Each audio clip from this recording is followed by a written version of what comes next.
आप सबको जय मसीह की। एक बार फिर से परमेश्वर ने हम सबको एक साथ मिलने का अवसर दिया है वीडियो के माध्यम से। आइए हम आज की आराधना और उपासना के लिए अपने आप को परमेश्वर के हाथों में सौंपेंगे, प्रार्थना में जाएंगे और उस परमेश्वर को जो कि आदर के योग्य है, महिमा के योग्य है, आइए उसकी स्तुति और उसकी प्रशंसा करें। आइए हम प्रार्थना करें। हमारे अनुग्रहकारी दयालु पिता, इस सुंदर समय के लिए, आज की सुंदर आराधना के सुनहरे अवसर के लिए हम आपका धन्यवाद करते हैं। प्रभु, आपने हम सबको बीते दिनों में संभाल कर रखा। कई बार प्रभु हमारे जीवन में कई तरह की खामियां जरूर रही होंगी, लेकिन उसके बावजूद भी हमने आपके उपकार भरे कार्यों को, आपके अनुग्रह भरे दया भरे हाथों को हमने अनुभव किया। हाँ प्रभु, आपके उन सारे कार्यों के लिए जो आपने जीवन के हर क्षेत्र में आपने हमारे साथ किया, हम आपकी बड़ाई, आपकी स्तुति करते हैं। और सबसे बढ़कर प्रभु हम इस बात के लिए धन्यवाद देते हैं कि आपने हमारा उद्धार किया, आत्मिक बातों में हमें और भी अधिक मजबूत किया, दृढ़ किया। और आज भी प्रभु आपकी यही इच्छा है कि हम आत्मिक बातों में बढ़ चलें, आपकी इच्छा में बने रहकर प्रभु इस संसार में आपके लिए ज्योति के समान हम चमक सके।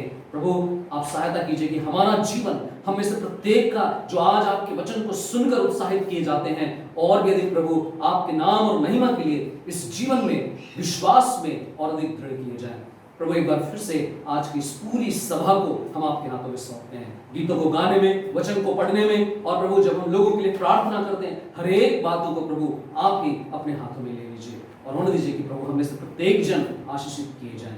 सारी आदर, सारी महिमा आपको देते हुए धन्यवाद के साथ इस प्रार्थना को यीशु के नाम में चढ़ाते हैं। जैसे सुनिए और ग्रहण कीजिए, आमीन। आइए प्रभु की महिमा, उसकी स्तुति करने के लिए हम लोग कुछ गीतों को गाएंगे और शुरुआत करेंगे एक गीत से जो गीतकार कहता है, धन्यवाद के साथ स्तुति गाऊंगा हे यीशु मेरे खुदा।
कई उपकार किए। आइए इस समय हम लोग एक संथाली गीत को गाएंगे। गीत के बोल है मसीह कनाए भागी बेड़ा। गीत नंबर संथाली की गीत किताब में 303 में हम इसे पाते हैं। दिला संथाली सरिंग पुथी खोय 303 नंबर रिया सरिंग बन सरिंग या मसीह कनाए भागी बेड़ा।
सरिगे लेकिन जीसु ठेगे बोन पूरा लिखाते जीरो दाड़िया आर जीसु दो आबोरेन बाबान चाविक कना दिला ईश्वरा कथा से बोन मुंडा सचमुच में केवल यीशु है जिसके द्वारा हमें विश्राम और आराम मिलता है।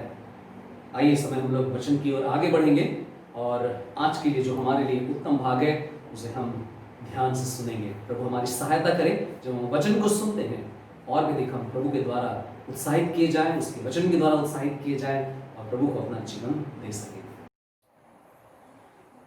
सचमुच में आज बहुत ही सुंदर दिन है। परमेश्वर ने हम सबको यहाँ पर उसकी आराधना उसकी उपासना करने का बड़ा ही अच्छा सौभाग्य दिया है और इसलिए मैं सचमुच में परमेश्वर का आभारी हूँ, परमेश्वर को धन्यवाद देना चाहता हूँ। आइए इससे पहले कि हम परमेश्वर के वचन की ओर अपने ध्यान को केंद्रित करें, हम प्रार्थना करेंगे और प्रार्थना के साथ आज के परमेश्वर के वचन की जो व्याख्या है, उसका जो संदेश है, उसको हम सुनने के लिए प्रभु के हाथों में अपने आप को सौंपेंगे। आइए हम प्रार्थना करें। हमारे अनुग्रहकारी दयालु पिता, आज के इस सुंदर और अद्भुत समय के लिए जिसमें आपने हमें आपके वचन के निकट आने का सौभाग्य दिया, हम आपका धन्यवाद करते हैं। प्रभु आपकी दया आपकी करुणा हम सब पर लगातार बनी हुई है कि हम प्रभु हर दिन अनुभव कर सकते हैं कि आपकी सुरक्षा के घेरे में हम पाए जाते हैं।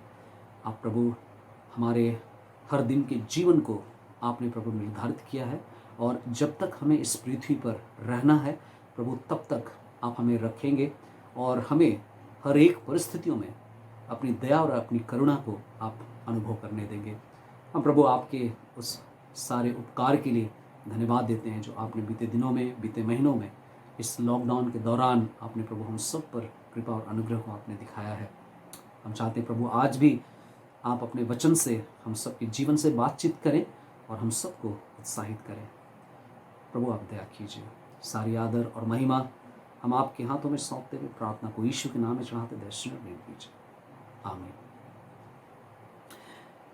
मेरे प्रियो, आज हम सब परमेश्वर के वचन से जहाँ से देखना चाहते हैं वो बहुत ही प्रचलित अध्याय है, और हम कह सकते हैं कि ये बाइबल का एक ऐसा वचन है जिसको हम बाइबल का हृदय भी मान सकते हैं। हालांकि उस वचन पर हम लोग मनन करने वाले नहीं हैं, लेकिन उस वचन को किसके लिए कहा गया और क्यों कहा गया, जो कि हम देख सकते हैं कि हर एक मानव जाति के लिए ये वचन बहुत ही महत्वपूर्ण है। हम आज के भाग को पाते हैं यूहन्ना रचित सुसमाचार, उसका 3 अध्याय और उसके 1 पद से लेकर के 15 पद तक हम देखेंगे, और यहाँ पर हम इस पर विचार करेंगे कि प्रभु यीशु मसीह एक शिक्षक के रूप में यहाँ पर दिखाई देते हैं, और एक ऐसा समय, एक ऐसा क्षण जो शिक्षा देने का बहुत ही सुंदर क्षण है, और वास्तव में जो लोग सीखना चाहते हैं उनके लिए शिक्षक बहुत ही महत्वपूर्ण होते हैं। शिक्षक से कही गई बातें उनके लिए बड़ा आशीष में होती है। क्यों ना हम आज प्रभु यीशु मसीह के उस मूवमेंट को, उस क्षण को हम थोड़ा समय व्यतीत करें जहां प्रभु यीशु मसीह ने व्यक्तिगत रीति से शिक्षा को दिया है। सबसे पहले मैं पढ़ना चाहूँगा आपके लिए। आप यदि आपने बाइबल को अपने साथ रखे हुए हैं, आप मेरे साथ निकाल लीजिए। यूहन्ना सुसमाचार उसका 3 अध्याय और उसका 1 पद से लेकर के 15 वचन तक। फरीसियों में से निकोदेमुस नाम का एक मनुष्य था जो यहूदियों का एक अधिकारी था। उसने रात को यीशु के पास आकर कहा, हे रब्बी, हम जानते हैं कि तू परमेश्वर की ओर से आया हुआ गुरु है, क्योंकि इन चिन्हों को जो तू दिखाता है कोई नहीं दिखा सकता जब तक कि परमेश्वर उसके साथ न हो। यीशु ने उत्तर देते हुए उससे कहा, मैं तुझसे सच सच कहता हूँ कि जब तक कोई नया जन्म ना ले वह परमेश्वर का राज्य नहीं देख सकता। निकोदेमुस ने उससे कहा, बूढ़ा आदमी कैसे जन्म ले सकता है? क्या वह अपनी माता के गर्भ में दूसरी बार प्रवेश करके जन्म ले सकता है? यीशु ने उत्तर दिया, मैं तुझसे सच सच कहता हूँ कि जब तक कोई जल और आत्मा से न जन्मे वह परमेश्वर के राज्य में प्रवेश नहीं कर सकता। जो शरीर से जन्मा है वह शरीर है, और जो आत्मा से जन्मा है वह आत्मा है। आश्चर्य न कर कि मैंने तुझसे कहा, अवश्य है कि तू नया जन्म ले। हवा जिधर चाहती है उधर चलती है और तू उसकी आवाज़ सुनता है, परंतु यह नहीं जानता कि वह किधर से आती और किधर को जाती है। प्रत्येक जन जो आत्मा से जन्म लेता है वह ऐसा ही है। निकोदेमुस ने उत्तर देते हुए उससे कहा, यह सब कैसे हो सकता है? यीशु ने उत्तर देते हुए उससे कहा, क्या तू इस्राएलियों का गुरु नहीं, फिर भी इन बातों को नहीं समझता? मैं तुझसे सच सच कहता हूँ कि जो हम जानते हैं वही कहते हैं, और जिसे हमने देखा है उसी की साक्षी देते हैं, और तुम हमारी साक्षी ग्रहण नहीं करते। जब मैंने तुमसे पृथ्वी की बातें कही तो तुम विश्वास नहीं करते। यदि मैं तुमको स्वर्ग की बातें बताऊं तो कैसे विश्वास करोगे? और कोई स्वर्ग पर नहीं चढ़ा, केवल वही जो स्वर्ग से उतरा, अर्थात मनुष्य का पुत्र। और जैसा मूसा ने जंगल में सांप को ऊंचा उठाया, उसी प्रकार अवश्य है कि मनुष्य का पुत्र भी ऊंचा उठाया जाए, कि जो कोई विश्वास करे वह उसमें अनंत जीवन पाए। प्रभु यीशु मसीह को हम लोग अलग अलग जगहों पर विभिन्न प्रकार की सेवकाई को करते हुए देखते हैं, और प्रभु यीशु मसीह ने कई बार अपने प्रचार से, अपनी बातों से, अपने कार्य से एक बात को बार बार उसने स्पष्ट किया कि वो क्यों इस संसार में आया है। और बड़ी इंटरेस्टिंग बात हम यहाँ पाते हैं, जब प्रभु यीशु मसीह अपने आप को लोगों के सामने में प्रस्तुत किया, उसने साधारण मनुष्य के समान अपने आप को प्रस्तुत नहीं किया, बल्कि जरूर वो साधारण जीवन जी रहा था, लेकिन उसकी बातें, उसके कार्य, उसके द्वारा किए गए आश्चर्य कर्म, ये सब के सब एक ही बात की ओर इशारा करते थे, जिससे कि लोग अपने आप से प्रश्न पूछ सकें कि आखिर ये व्यक्ति कैसे ऐसा कर सकता है। और ये बहुत ही रुचिकर बात है जब हम प्रभु यीशु मसीह को यह बात करते हुए सुनते हैं, जैसा कि इसके पहले किसी ने भी बात नहीं की। यहां पर प्रभु यीशु मसीह अक्सर कईयों को शिक्षा देते थे, लेकिन यहां पर एक बहुत ही महत्वपूर्ण व्यक्ति है। निकोदेमुस व्यक्ति बहुत ही प्रचलित व्यक्ति था, धनी भी था, और उसके जीवन में शायद वो आदर, वो सम्मान भी बहुत अधिक उसे मिला था। जो जिस प्रकार के पद में वो था, जिस तरह की शिक्षा के कार्य को वो करता था, व्यवस्था को सिखाया करता था, बहुत ही रुचिकर बात हम यहाँ पाते हैं कि एक शिक्षक, एक व्यवस्था का अच्छी तरह से जानने वाला व्यक्ति को प्रभु यीशु मसीह के पास गुप्त में आने की जरूरत पड़ी।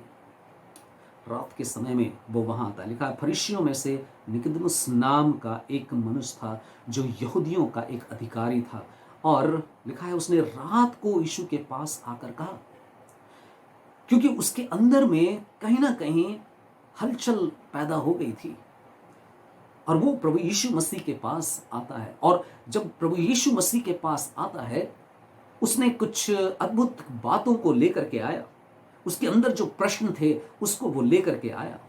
लेकिन प्रभु यीशु मसीह उसको केवल उन कार्यों के विषय में नहीं बात करते, बल्कि प्रभु यीशु मसीह उसको संपूर्ण जीवन को देने की बात करते हैं।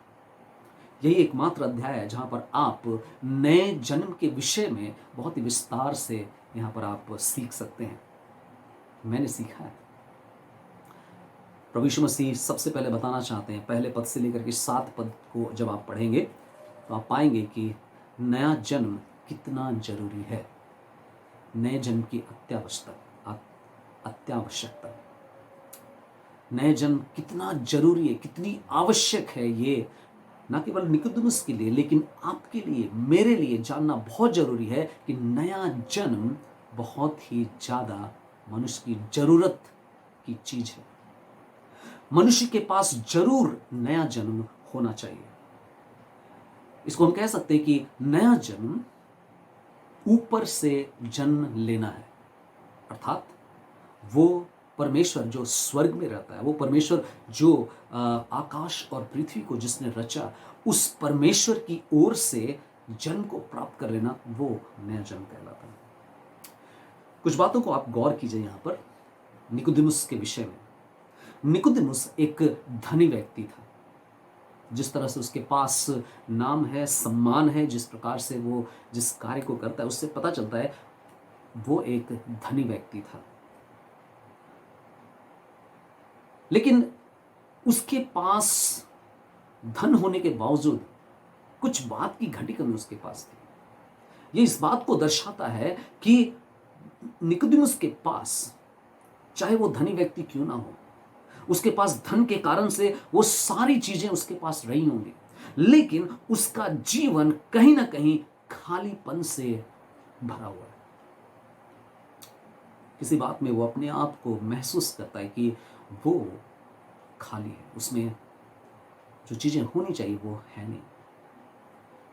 याद रखिए, जो हमारे पास है वो हमें बदल नहीं सकता है। निकोदेमुस अब भी पापी मनुष्य था।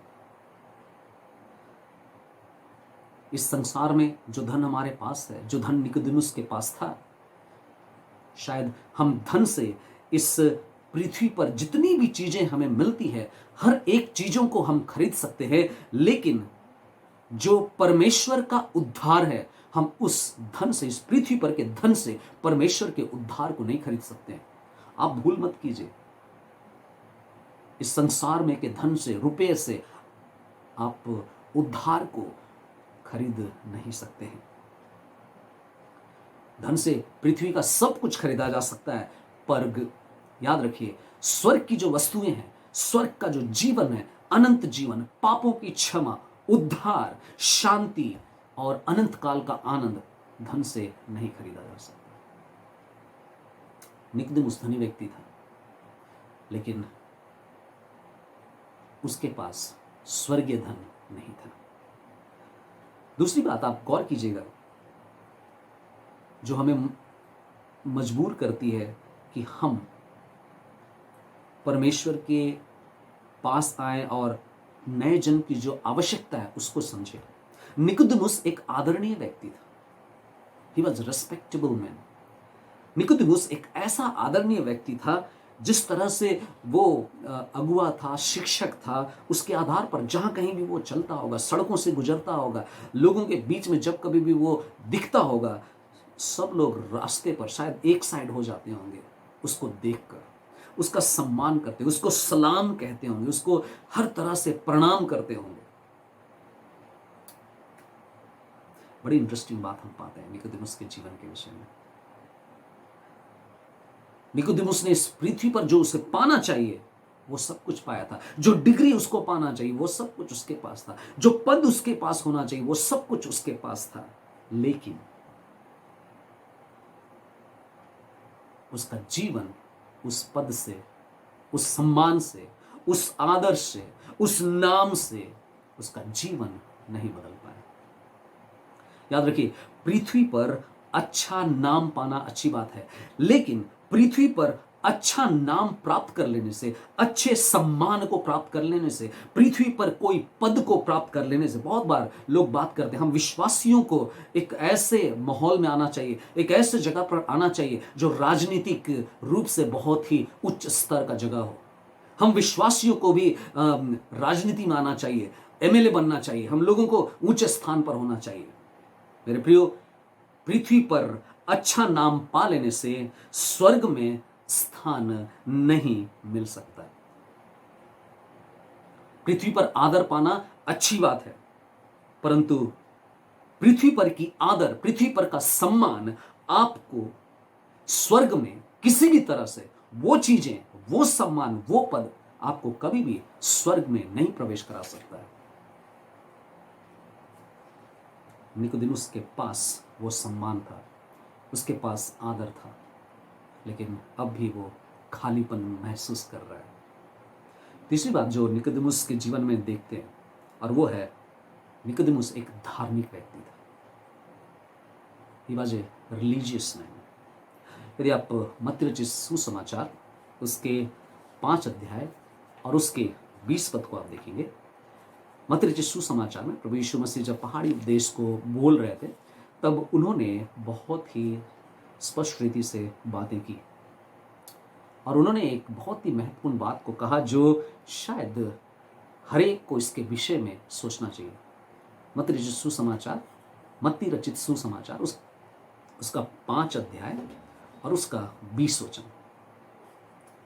प्रभु यीशु मसीह कहते हैं, क्योंकि मैं तुमसे कहता हूं कि जब तक तुम्हारी धार्मिकता शास्त्रियों और फरीसियों की धार्मिकता से बढ़कर न हो, तो तुम परमेश्वर के राज्य में कभी प्रवेश न कर पाओगे।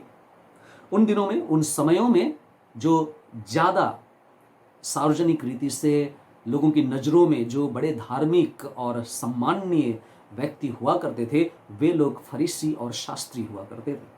लेकिन प्रभु ने क्या कहा जब तक तुम्हारी धार्मिकता, तुम्हारा परमेश्वर के साथ सही रीति से चाल चलन जो है वो फरीसियों और शास्त्रियों से बढ़कर ना हो, तब तक तुम परमेश्वर के राज्य में कभी प्रवेश ना कर पाओगे। निकोदेमुस बड़ा ही धार्मिक व्यक्ति था, फरीसी था, व्यवस्था को बड़े ही कड़ाई के साथ मानता था, यहां तक कि वो अपना दशमांश भी विश्वासयोग्यता के साथ देता था। उसने, क्योंकि फरीसी होने के नाते, एक शास्त्री होने के नाते, एक परमेश्वर की व्यवस्था का शिक्षक होने के नाते, उसने शायद समाज में कभी भी अनैतिक काम में नहीं पड़ा है। मूसा के माध्यम से जो 10 आज्ञाएं मिली हैं, उन आज्ञाओं को बहुत ही बारीकी से वो मानता आया होगा, अपने परिवार में, अपने समाज में, हर एक चीजों को मानता आया होगा। उसने कभी किसी स्त्री को नहीं छुआ जिससे कि वो दूषित हो जाता। उसने अपने आप को हमेशा पापियों के संपर्क से दूर रखा। वो पापियों के संपर्क में कभी भी नहीं आया होगा। कहने का मतलब, बाहरी रीति से वो बहुत ही अच्छा था।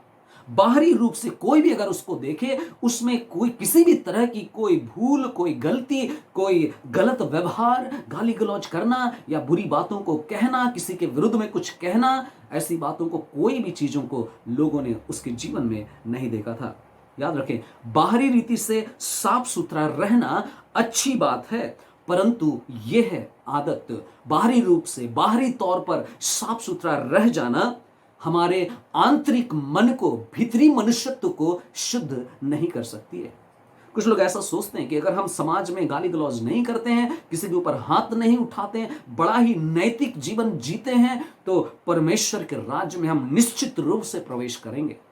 प्रियो, भूल में मत रहिए, आप धोखे में हैं, क्योंकि हमारा बाहरी रूप से, सामाजिक तौर से जो लोग देख सकते हैं, उसमें अगर हमारा नैतिक जीवन, हमारा मोरल लाइफ अगर ठीक ठाक है, तो यह मत सोच लीजिए कि आप वास्तव में आंतरिक रूप से भी शुद्ध हो, परमेश्वर की दृष्टि में आप ग्रहण योग्य हैं, परमेश्वर के राज्य में आप प्रवेश कर चुके हैं। नहीं नहीं नहीं, ऐसी बात नहीं है। हमारा बाहरी सुंदरता, हमारा बाहरी अच्छा चाल चलन, एक नैतिक जीवन को जीना हमें कभी भी परमेश्वर के राज्य में प्रवेश नहीं दिलाता है। और इससे पता चलता है, जिस तरह से निकोदेमुस प्रभु के पास आया है, वो खोजबीन कर रहा है, वो जानना चाहता है, और प्रभु यीशु मसीह उससे बात करते हैं। जिस तरह से बातचीत होती है, उससे पता चलता है कि निकोदेमुस के पास धार्मिक जीवन है, अच्छा नैतिक जीवन है, लेकिन उसके पास अब भी कुछ है जिसमें वो महसूस करता है कि सब कुछ नहीं है, कुछ तो है जो कमी उसे महसूस होती है। मेरे प्रियो, आज हम इस संसार में, हो सकता है हम सोच रहे हैं सब कुछ ठीक है, मैं जो कुछ भी कर रहा हूं सब बढ़िया है, मेरे घर में सब कुछ ठीक ठाक चल रहा है, मेरे समाज में सब कुछ ठीक चल रहा है, मेरे कलीग्स के साथ, मेरे जो सहकर्मी हैं, जहाँ कहीं भी मैं काम करता हूँ, वहाँ पर किसी तरह की कोई ऐसी अफवाह, कोई ऐसी बात मेरे विरुद्ध में कह ही नहीं सकता है। याद रखिए, बाहरी तौर से सही चरित्र को जीते, जीवन को व्यतीत करते रहना, ठीक दिखना, इस बात की गारंटी नहीं है कि आपने वास्तविक रूप से आंतरिक उद्धार को, आंतरिक शुद्धिकरण को आपने प्राप्त कर लिया। और इसीलिए नए जन्म की आवश्यकता है। 7 पद में प्रभु यीशु मसीह निकोदेमुस से कहते हैं, आश्चर्य न कर कि मैंने तुझसे कहा, अवश्य है कि तू नया जन्म ले। हमें से कई लोग कह सकते हैं, निकोदेमुस तो बड़ा अच्छा व्यक्ति था, वो तो शिक्षक भी था, वो कैसे परमेश्वर के राज्य में प्रवेश नहीं कर सकता है। मेरे प्रियो, यीशु मसीह ने साफ साफ निकोदेमुस से कहा। अगर आगे चल करके आप पढ़ेंगे, प्रभु यीशु मसीह उसको उत्तर देते हुए उससे कहते हैं 10 पद में, क्या तू इस्राएलियों का गुरु नहीं, फिर भी इन बातों को नहीं समझता, अनंत जीवन की बातों को नहीं समझता, नया जन्म की बातों को नहीं समझता। बड़ी सुंदर बात हम यहाँ पाते हैं कि प्रभु यीशु मसीह नए जन्म के विषय में उससे बात करते हैं और कहते हैं कि मैं तुझसे सच सच कहता हूं कि जब तक कोई नया जन्म ना ले वह परमेश्वर का राज्य नहीं देख सकता। मतलब निकोदेमुस को केवल जिस तरह से वो सोच रहा है, जिस तरह से सोच रहा है कि मैं मसीही हूं, मैं परमेश्वर को जानता हूं और परमेश्वर के राज्य में मैं प्रवेश कर लूंगा, तो मेरे प्रियो मैं आपको बताना चाहता हूं कि यीशु मसीह स्वयं कहते हैं तू नहीं प्रवेश कर सकता जब तक तू नया जन्म को ना ले। नया जन्म आवश्यक है, अति आवश्यक है। निकोदेमुस के लिए भी था, आज आपके लिए भी है और हमारे लिए भी। मैं प्रभु का धन्यवाद करता हूं कि प्रभु ने मुझे नया जन्म का अनुभव दिया। एक समय था जब मैं भी पापों में पड़ा हुआ था, उद्धार को नहीं जानता था, नए जन्म की बातों को नहीं समझता था, लेकिन परमेश्वर ने मुझे उस नया जन्म को प्रदान किया। आइए आगे बढ़ के देखते हैं किस प्रकार से नए जन्म का जो रहस्य है उसकी बातें होती है। 4 पद से लेकर के 8 पद में हम देख सकते हैं कि यहाँ पर नए जन्म के रहस्य को समझाया गया है। 4 पद से लेकर के 8 पद में हम ये पाते हैं कि निकोदेमुस जब प्रभु यीशु मसीह कहते हैं कि जब तक नया जन्म नहीं लेगा तो परमेश्वर के राज्य में प्रवेश नहीं करेगा, तब निकोदेमुस उससे कहता है बूढ़ा आदमी कैसे दोबारा मां के गर्भ में जाकर दोबारा कैसे जन्म ले सकता है। वो शारीरिक जन्म के विषय में बात कर रहा है। दूसरी बार कैसे प्रवेश करके, गर्भ में कैसे प्रवेश करके कोई मनुष्य, बूढ़ा आदमी कैसे जन्म ले सकता है। तब यीशु उसे उत्तर देते हैं, मैं तुझसे सच सच कहता हूं कि जब तक कोई जल और आत्मा से न जन्मे वह परमेश्वर के राज्य में प्रवेश नहीं कर सकता। क्या कहते हैं? जल और आत्मा से न जन्मे तब तक वो परमेश्वर के राज्य में प्रवेश नहीं कर सकता। ये बहुत ही इंटरेस्टिंग बात है जो प्रभु यीशु मसीह यहां पर बतलाते हैं। मेरे प्रियो, कई बार ये स्टेटमेंट जो यहां पर बताया गया है कि जल और आत्मा से न जन्मे वह परमेश्वर के राज्य में प्रवेश नहीं कर सकता, इसका मतलब है कि जल और आत्मा से जन्म लेना अति आवश्यक है। ये जल और आत्मा से जन्म लेने का क्या मतलब है? क्या इसका मतलब यह है कि एक व्यक्ति जब बपतिस्मा लेता है अर्थात जल से जन्म ले लिया और आत्मा से भर गया, जल और आत्मा से जन्म लिया, तो वो परमेश्वर के राज्य में प्रवेश करेगा? क्या इसके बारे में बात हो रही है? चलिए वचन क्या कहता है उसको हम देखते हैं। प्रभु यीशु मसीह यहां पर यहेजकेल की पुस्तक उसके 26 अध्याय और उसके 25, 26 और 27 पद को यहां पर जिक्र करते हैं। यहेजकेल की पुस्तक उसका 36 अध्याय, यहेजकेल की पुस्तक उसका 36 अध्याय और उसका 25, 26 और 27 पद के विषय में कहते हैं।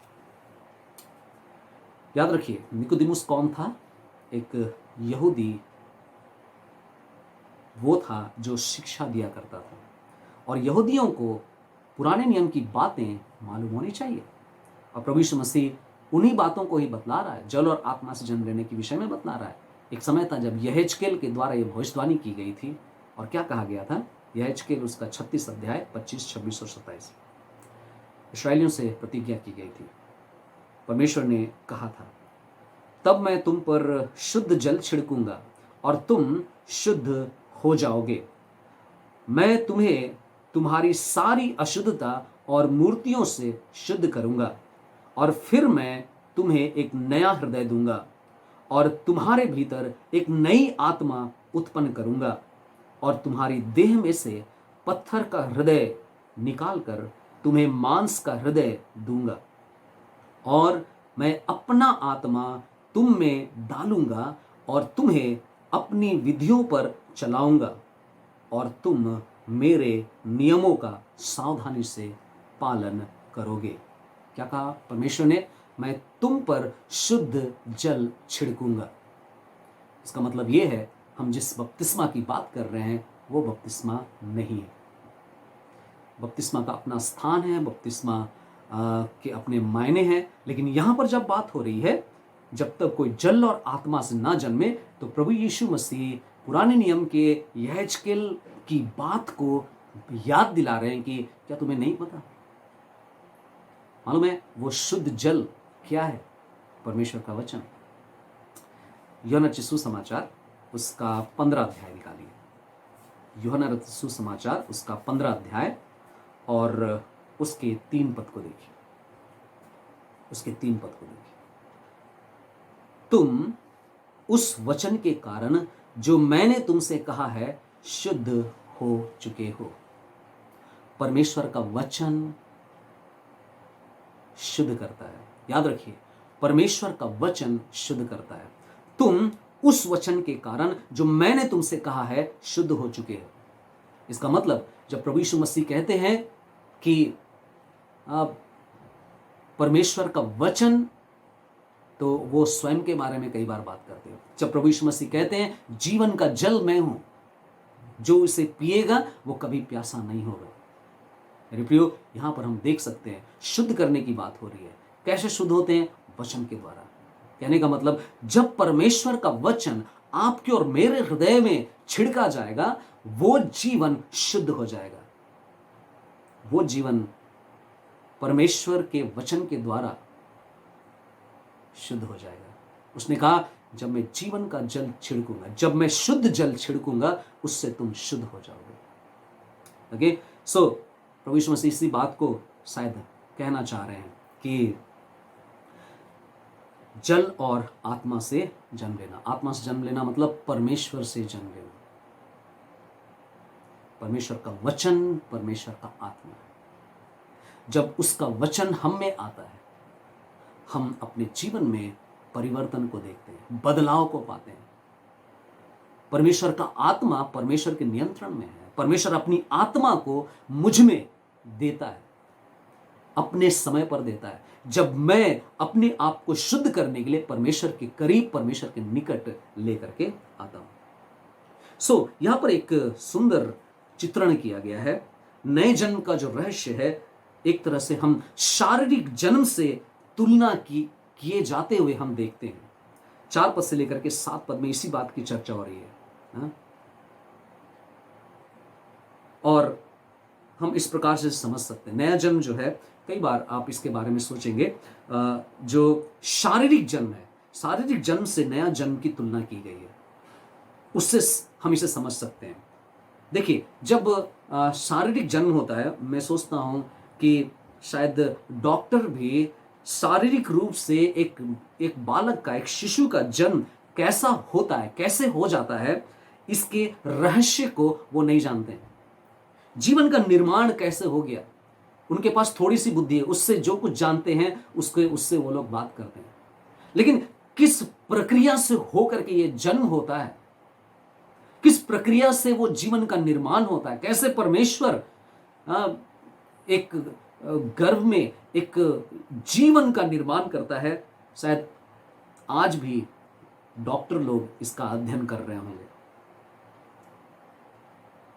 शारीरिक रीति से कैसे हो जाता है, यहां पर हम कुछ बातों को गौर कीजिए। शारीरिक जन्म से कुछ बातों को हम आत्मिक जन्म के बारे में भी सीख सकते हैं। शारीरिक जन्म, जब एक शरीर का जन्म होता है, उसे एक जीवन मिलती है। जब मेरा जन्म हुआ, मुझे एक जीवन मिला। जब मैं इस पृथ्वी पर कदम रखा, मुझे एक जीवन मिला। शारीरिक जन्म जो है, वो जीवन को उपलब्ध करती है। मनुष्य कुछ साल तक इस पृथ्वी पर जिएगा, जीता रहेगा, चलेगा फिरेगा, कुछ कार्यों को करेगा। उसके पास एक जीवन है, एक अस्तित्व है जो वो प्राप्त करता है। ठीक उसी प्रकार से आत्मिक जो जन्म है, आत्मा से जन्म लेना भी एक जीवन को उपलब्ध करता है, जिसको अनंत जीवन बोलते हैं, जो अनंत काल तक रहने वाला जीवन कहलाता है। पहला यूहन्ना उसका 5 अध्याय और उसके 12 वचन में बहुत ही सुंदर बात लिखी हुई है। यदि आप उसे जानते हैं, आप देखेंगे पहला यूहन्ना उसका 5 अध्याय और उसका 12 वचन कहता है, जिसके पास पुत्र है उसके पास जीवन है, जिसके पास परमेश्वर का पुत्र नहीं, उसके पास वह जीवन भी नहीं है। हमें इस जीवन को समझना, पा लेना बहुत जरूरी है। शारीरिक जन्म एक जीवन को प्रबंध करती है, उपलब्ध करती है। ठीक उसी प्रकार से हम देख सकते हैं दूसरी बात जो शारीरिक जन्म में हम पाते हैं, शारीरिक जन्म एक ही बार हो सकता है। आप किसी व्यक्ति को नहीं सुने होंगे कि एक बार वो जन्म लिया, फिर से वो जन्म लिया, फिर से जन्म लिया। शारीरिक जन्म एक ही बार हो सकता है। याद रखिए, आत्मिक जीवन में भी आत्मिक रीति से जो जन्म होता है, नया जन्म जो है, वो एक ही बार होता है, बार बार नहीं होता। आत्मिक रीति से भी हम एक ही बार हमेशा के लिए जन्म लेते हैं। तीसरी बात जो शारीरिक जन्म के बारे में हम बात कर सकते हैं, और वो ये है, जब शारीरिक जन्म होता है एक बालक का, जब एक शारीरिक जन्म होता है, शारीरिक जन्म के लिए कष्ट उठाना होता है। जो मां कष्ट उठाती है, एक बालक का जन्म हो रहा है, उसकी मां उस बालक को जन्म देने के लिए बड़ा कष्ट उठाती है, मरने की सी पीड़ा उसे होती है। मेरे प्रियो, अगर आप गौर करेंगे, नया जन्म जो होता है, आत्मिक जन्म जो होता है, वो ठीक उसी तरीके से, जिस तरह से मां ने दर्द को सहा, पीड़ा को सहा, हमारे प्रभु यीशु मसीह को हम मरते हुए पाते हैं, क्रूस पर चढ़ते हुए, पीड़ा को सहते हुए हम पाते हैं। यीशु मसीह को मरना पड़ा, तभी जाकर के आपका और मेरा नया जन्म हो सका है। किसी ने दुख सहा, किसी ने पीड़ा को सही है, मौत को किसी ने सहा है। पीड़ा के साथ ये नया जन्म हमें दिलाया गया। ना केवल इतना, एक और बात हम शारीरिक जन्म के माध्यम से आत्मिक जन्म के बारे में भी सीखते हैं। शारीरिक जन्म एक नवजात शिशु का, नया जन्मा हुआ बालक की एक नई शुरुआत होती है। वो बालक एक नई शुरुआत को करता है। याद रखिए, ऐसा ही होता है नया जन्म के साथ। वो भले ही वो व्यक्ति 5 साल का हो, 10 साल का हो, या 50 साल का हो, या फिर 25 या 30 साल का व्यक्ति हो, उम्र में कोई भी स्थान क्यों ना हो, जब एक व्यक्ति का नया जन्म होता है, जब वो परमेश्वर के वचन के द्वारा कायल होकर अपने पापों को अंगीकार करके नया जन्म का अनुभव प्राप्त करते हैं, तो उसका ये नया जन्म एक नई शुरुआत होती है। उसी दिन से एक नई शुरुआत होती है। आपका बीता हुआ समय, आपका जो भूतकाल है, आपका जो पास्ट है, वो बीत जाता है। आप एक नई शुरुआत को करते हैं। नया जन्म एक शारीरिक जन्म के समान ही है, लेकिन उससे कहीं बढ़कर। लेकिन यहां पर 8 पद में कुछ अद्भुत बात को पाते हैं। एक तरह का ब्रिज, एक तरह का पुल की बात करते हैं। और ये क्या बात है? 8 पद में लिखा है, हवा जिधर चाहती है उधर चलती है, और तू उसकी आवाज सुनता है, परंतु यह नहीं जानता कि वह किधर से आती और किधर को जाती है। प्रत्येक जन जो आत्मा से जन्म लेता है वह ऐसा ही है। याद रखिए मेरे प्रियो, नया जन्म अद्भुत चीज है। ये ऐसी चीज है जिसका कार्य कैसे हुआ ये दिखाई नहीं देता है, लेकिन उसका जो प्रभाव है वो मनुष्य के जीवन में दिखता है, दिखाई देता है कि एक डाकू, एक हत्यारा, एक अपराधी जिस तरह का जीवन जी रहा था, अचानक से वो बदला हुआ दिखाई देता है। एक व्यक्ति जो घमंड से भरा हुआ है, एक व्यक्ति जो धन पर भरोसा करता है, वो व्यक्ति अचानक से दिखाई देता है कि अब वो उन चीजों से मोह और प्रेम नहीं करता है जो संसार की धन दौलत है। एक व्यक्ति जो शायद व्यभिचार के पाप में है, संसारिकता में है, जब कभी भी बात हो उन्हीं चीजों के पीछे पड़ा रहता है, लेकिन जब उसके जीवन में नया जन्म का अनुभव हो जाता है, नया जन्म जब वो प्राप्त करता है, वो पूरी रीति से बदल जाता है, अपने आप को दीन और नम्र करता है। याद रखिए, हवा का एहसास तो हम कर सकते हैं कि हवा अभी है, लेकिन वो किधर से आया, किधर को चला गया, यह हमें पता नहीं चलता।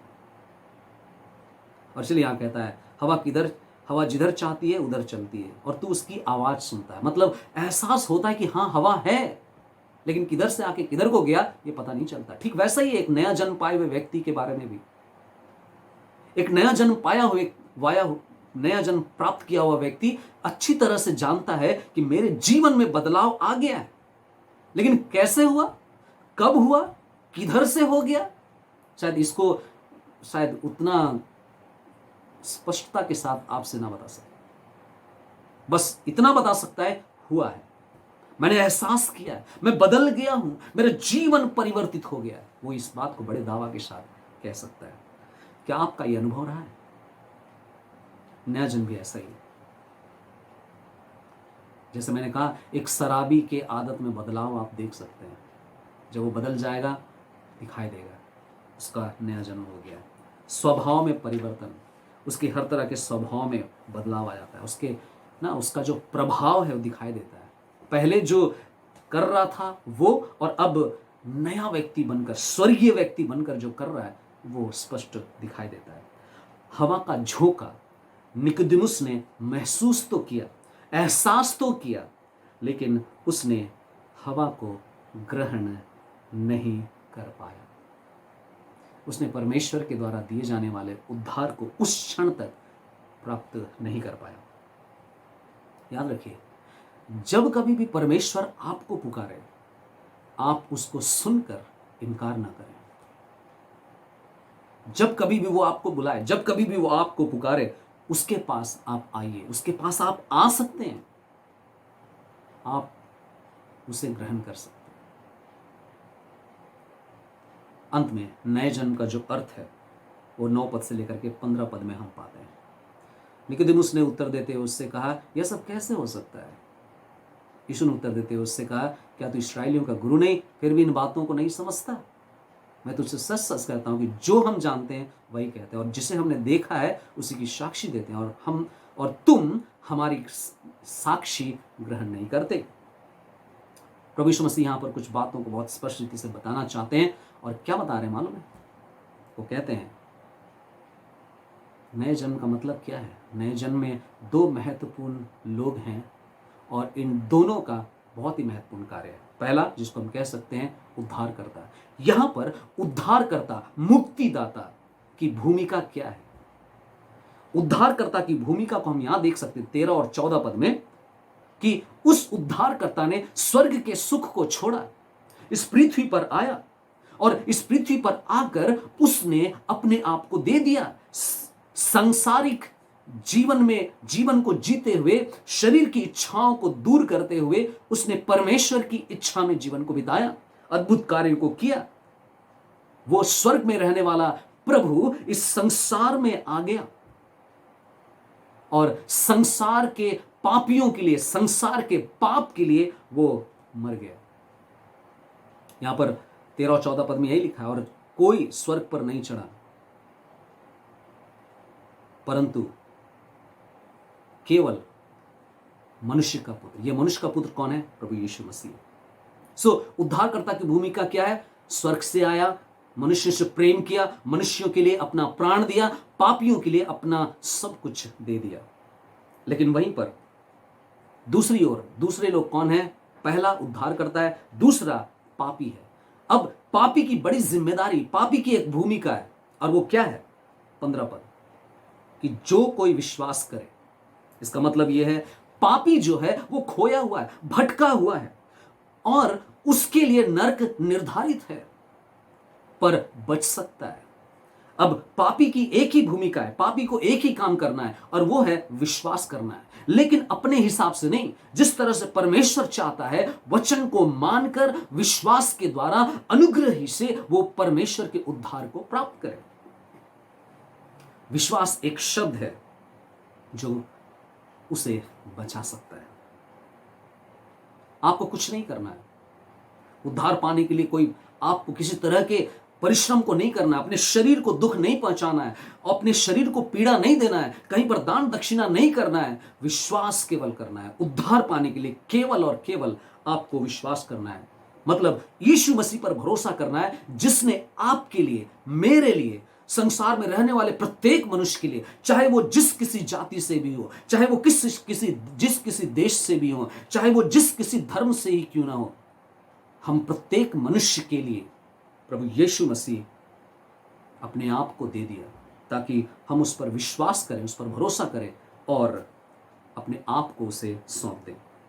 मेरे प्रियो, आज आप नया जन्म ले सकते हैं, क्योंकि परमेश्वर की बहुत सारी इच्छाओं में से सबसे प्रमुख इच्छा इस संसार के प्रत्येक मनुष्यों के लिए यही है कि वो नया जन्म को प्राप्त करे, वो पापों से मन फिराए, अपना जीवन प्रभु को दे, अपने आप को संसार के प्रेम से, संसार के मोह माया से, दिखावे की जिंदगी से बदलकर प्रभु के लिए अपना जीवन को सौंप दे। आज हम सब तय करें, आप अभी नया जन्म लेकर परमेश्वर के परिवार में जुड़ सकते हैं। यहां वचन कहता है, जो कोई विश्वास करे वह उसमें अनंत जीवन पाए। आपके लिए अवसर है, मेरे लिए अवसर था। मैंने प्रभु को जाना, एक समय था मैं परमेश्वर से दूर था, अंधकार में जी रहा था, संसार में जो लोग बातें करते थे, संसार की जो दृष्टिकोण था उसके अनुसार जीता था। लेकिन ठीक समय पर परमेश्वर ने मेरे मन की आंखों को खोला, मुझे दिखलाया कि मैं जिस तरह का जीवन जी रहा हूं उससे मैं उद्धार नहीं पा सकता। उद्धार अगर पाना है, पापों की क्षमा अगर पाना है, तो केवल और केवल प्रभु यीशु मसीह ही हमें वो उद्धार दे सकते हैं। मेरे प्रियो, प्रभु हमसे चाहता है कि हम उद्धार को प्राप्त करें। क्यों ना हम आज एक समर्पण की प्रार्थना करें, अपने आप को प्रभु के हाथों में सौंपें और कहें, प्रभु मुझ पर दया कीजिए, मुझे अपना बनाइए, मेरे पापों को, मेरे अपराधों को क्षमा कर दीजिए। आइए हम प्रार्थना करें। हमारे अनुग्रहकारी दयालु पिता, आज के सुंदर, जीवित और अद्भुत वचन के लिए, जिसमें आपने बड़ी ही सरलता के साथ और स्पष्टता के साथ हमें इन बातों को सीखने के लिए अवसर दिया कि हम आपके वचन के द्वारा शुद्ध किए जाएं। प्रभु, इस संसार में धार्मिकता के जीवन को जीना, एक धार्मिक जीवन को प्राप्त कर लेना हमें उद्धार की निश्चयता नहीं दिलाता है। एक धनी व्यक्ति हो जाना, एक धन को प्राप्त कर लेने वाला व्यक्ति बन जाना, हमें उस धन से पृथ्वी की चीजें तो हम प्राप्त कर सकते हैं, लेकिन स्वर्गीय चीजों को हम नहीं प्राप्त कर सकते, उद्धार को हम नहीं खरीद सकते हैं। प्रभु, इस संसार में हम कई बार आदरणीय व्यक्ति बनते हैं, शायद हमारे पास दुनिया भर का नाम हो, दुनिया भर की डिग्रियां हो, हर तरह से समाज हमें जब देखता है, बड़ा हमारे बारे में बात करता होगा कि इसके पास तो क्या नहीं है। लेकिन प्रभु, हमने आज सीखा कि ये सारी चीजें हमें कभी भी उद्धार को नहीं दिला सकती हैं, और हमें इस कारण से हमें ये मजबूरी में, हमें मजबूरन ये समझना होगा, जानना होगा कि नया जन्म पाए बिना हम इस संसार में जी नहीं सकते हैं। प्रभु, आज अपने वचन के द्वारा जो आपने हमें उत्साहित किया, हम धन्यवाद देते हैं। प्रभु, आप हमारी अगुवाई करें, हमें नया जन्म दें। उद्धारकर्ता, आपने अपनी भूमिका को बड़ी विश्वासयोग्यता से निभाया है। आज हम अपनी भूमिका को आपके सामने निभाना चाहते हैं। प्रभु, हमें से जितनों ने उद्धार पाया है, हम आपका धन्यवाद करते हैं, लेकिन प्रभु, अंत तक हम अपने विश्वास में बने रह सकें, उस विश्वास में जो आपने हमें आप पर, आपके वचन पर विश्वास करने के लिए सहायता किया है। और साथ ही साथ प्रभु, हमारी ये भी प्रार्थना है, उन लोगों के लिए भी प्रार्थना है जो लोग इस संसार में अब तक उद्धार नहीं पाए। प्रभु, आप उन पर दया करें, उन्हें जीवन दें, उन्हें बचा लें, उन्हें अपने राज्य में ले आए, उन्हें उनके पापों से छुटकारा दे दें, और प्रभु अपनी महिमा के लिए उपयोग में लाएं। प्रभु, हम सारी आदर और महिमा आपको देते हैं, और एक बार फिर से हम में से जितने लोगों ने आज के वचन को सुना है, अपने आप को आपके हाथों में सौंपते हैं। हमें प्रतिदिन आपकी उपस्थिति में अगुवाई करें। आदर, महिमा और प्रशंसा सब कुछ आपको देते हुए धन्यवाद के साथ प्रार्थना अपने उद्धार करता यीशु के पवित्र नाम में चढ़ाते हैं। दया से सुनिए और ग्रहण कीजिए। आमीन। धन्यवाद हो इस सुंदर अवसर के लिए। हम सब ने जरूर प्रभु में बहुत ही अधिक उत्साह को हमने पाया होगा। एक बार फिर से हमने इस बात को देखा, कैसे प्रभु यीशु मसीह कभी भीड़ में शिक्षा देते हैं, और यहाँ पर कैसे प्रभु यीशु ने व्यक्तिगत रीति से निकोदेमुस से बात किया। सचमुच में जिस जरूरत के विषय में प्रभु यीशु मसीह ने कहा, वो आज भी हमारे जीवन के लिए बहुत जरूरी है। नया जन्म वास्तव में हमारा होना आवश्यक है। बिना नया जन्म के हम परमेश्वर के राज्य में प्रवेश नहीं कर सकते हैं। सो प्रभु, आप सहायता करें, आपकी मदद करें, हम सबकी अगुवाई करें कि हम लगातार जो नया जन्म हमने प्राप्त कर लिया है उसमें बने रह सके, और इस पृथ्वी पर के जीवन को परमेश्वर की उपस्थिति में व्यतीत करते हुए हम पाए जाएं। अंत में हम लोग एक और गीत गाएंगे, और इस गीत के साथ ही यदि हम ऑफरिंग को देना चाहते हैं अपने अपने घरों में या जहां कहीं भी हम हैं, वहाँ पर हम ऑफरिंग को इस गीत के साथ में दे सकते हैं और साथ ही साथ समर्पण के साथ हम प्रभु के हाथों में अपने जीवन को सौंप देंगे और फिर अंतिम प्रार्थना के साथ हम लोग विदा होंगे। सो आइए इस गीत को गाएंगे। यीशु मसीह अपने लोगों से प्यार करता है।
आइए हम सब अंतिम प्रार्थना में जाएंगे और प्रार्थना के साथ हम सब अपने आप को प्रभु के हाथों में सौंप देंगे।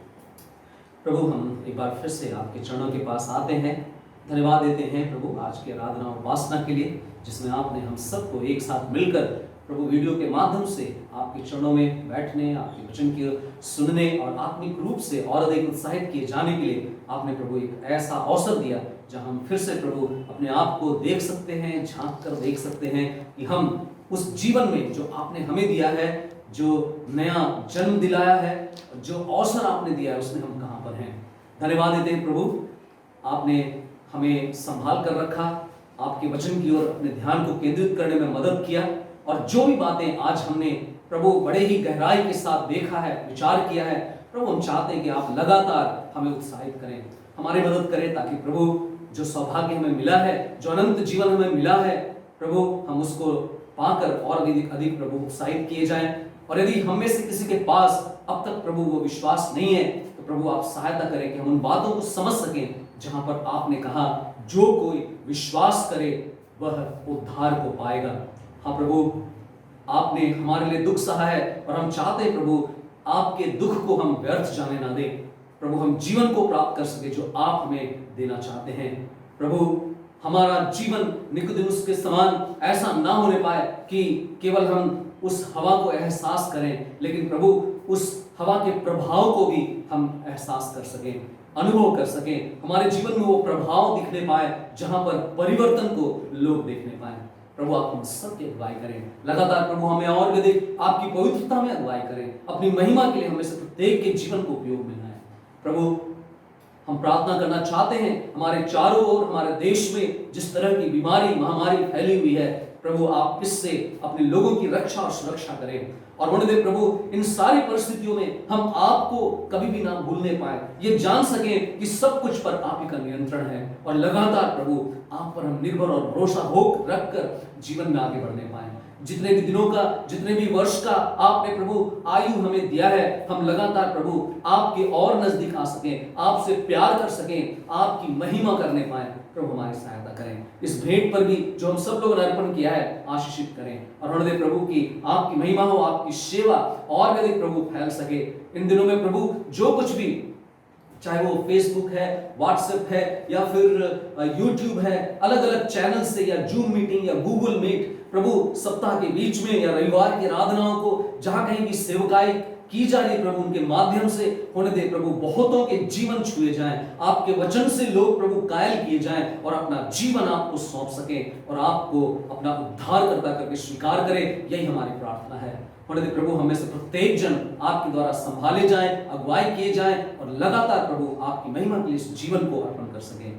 आदर, महिमा और प्रशंसा सब कुछ आपको देते हुए बड़े धन्यवाद के साथ में प्रार्थना को अपने उद्धारकर्ता यीशु के पवित्र नाम में चढ़ाते हुए सुने ग्रहण कीजिए। आमीन। अब हमारे प्रभु यीशु मसीह का अनुग्रह, पिता परमेश्वर का प्रेम और पवित्र आत्मा की सहभागिता हमें से हर एक के साथ अब से लेकर युगानुयुग तक होती रहे। आमीन। फिर से एक बार अंत में सबों को जय मसीह की। प्रभु आप सबकी रक्षा करें और सहायता करें कि इसी तरह से हम लोग जब तक लॉकडाउन नहीं समाप्त होता है, हम परमेश्वर के वचन के करीब पहुंचाए जाएं, आत्मिक रूप से बढ़ सकें। प्रभु हम सबको, आप सबको बहुतायत की आशीष को प्रदान करें। धन्यवाद।